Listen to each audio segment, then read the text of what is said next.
Excel में अगला function और फंक्शन होता है। जैसे हमने पिछला फंक्शन एंड पढ़ा था कि कोई कंडीशन हम डालते हैं तो वो हमें ट्रू और फॉल्स बताता है। उसमें फर्क ये था कि वो फॉल्स बताता है, अगर बाकी कोई कंडीशन होती है तो ट्रू ही बताता है। इसमें ये फर्क होता है कि ये ट्रू बताता है, बाकी अगर कुछ बचता है तो ये फॉल्स ही बताता है। बस इसमें और एंड फंक्शन में यही फर्क है। बाकी वही हम लोग कंडीशन डालेंगे, ये चेक करेंगे कि ये ट्रू है या फॉल्स है। अगर ट्रू होगा तो ये ट्रू कहेगा, अगर फॉल्स होगा तो ये फॉल्स बताएगा। आइए चलते हैं और फंक्शन की तरफ।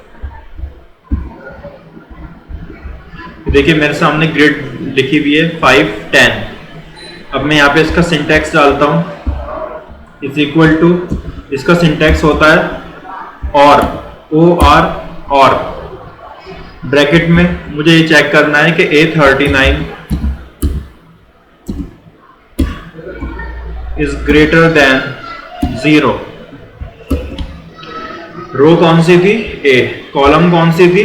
39। तो इस ग्रिड को मैंने चेक करा कि क्या ये 0 से बड़ा है या छोटा है। फंक्शन का सिंटैक्स था और एंटर किया, इसने कहा ट्रू है, हाँ कि 5 जो होता है 0 से बड़ा होता है।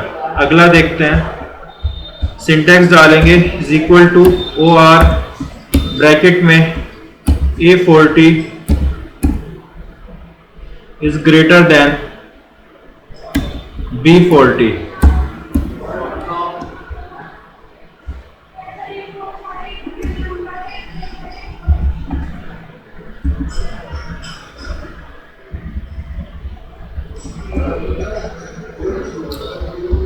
ये देखिए रो थी A और कॉलम थी 40 यानी 5, रो थी B, कॉलम थी 40 यानी कि 10। अब मुझे चेक करना है कि क्या 5 10 से बड़ा है या छोटा है।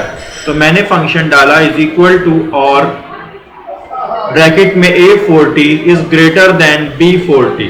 चलिए चेक करते हैं कि क्या 5 10 से बड़ा है या नहीं। इज इक्वल टू फॉल्स, इसने कहा कि 10 जो है 5 से बड़ा है, यानी 5 10 से छोटा है, तो हमारा कंडीशन फॉल्स हुई। अगला देखते हैं, इज इक्वल टू और A41 is equal to 5।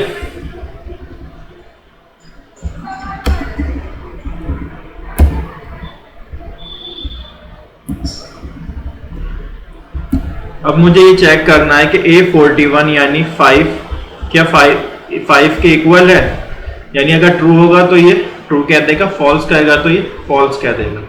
Enter मारते हैं, इसने कहा ट्रू है, यानी A41 5 के इक्वल है, तो यानी हमारी कंडीशन ट्रू थी। तो ये था और फंक्शन। आइए चलते हैं अगले फंक्शन की तरफ।